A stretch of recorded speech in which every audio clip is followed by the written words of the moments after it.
Motors, motors en nog meer motors. In totaal kwamen er tonje te jong 1015 motoren op papier van Holwert.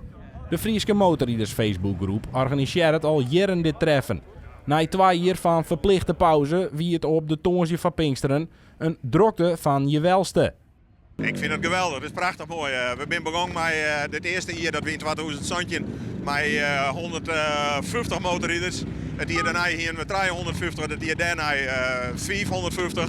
Toen hebben we 2 jaar net in door de corona en nu 1000 motorrieders. Het is geweldig.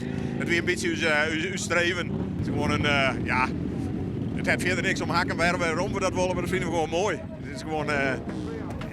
Dit puntje, dit vinden hele grote motorrieders, die vinden dit prachtig om hier een keer heen. En zij is dat ontstaan en dat is geweldig dat we het nou helden. En dat waar speelt natuurlijk een hele gunstige rol. Het lijkt wel of is motorrieden populairder als eer. Ducatis, Yamaha's, Harley's, KTM's, BMW's en tichtal orenmerken wie een te bewonderen op papier. Dat voelt organisator Karel Dikkers ook op. Je ziet heel veel verschillende motoren vandaag en toch komen ze allemaal. Ik denk dat het te maken heeft ook met vanavond, het is een kortstondig evenement. Dus mensen hoeven niet heel lang ervoor te gaan. En de locatie, met zo'n ondergaande zon vanavond, is natuurlijk ook wat het heel erg mooi maakt. En de motorrieders kwamen zelfs uit het midden van het land wij. Sa ook Ronald Brander. Hij ried meer dan 190 kilometer om op papier te komen.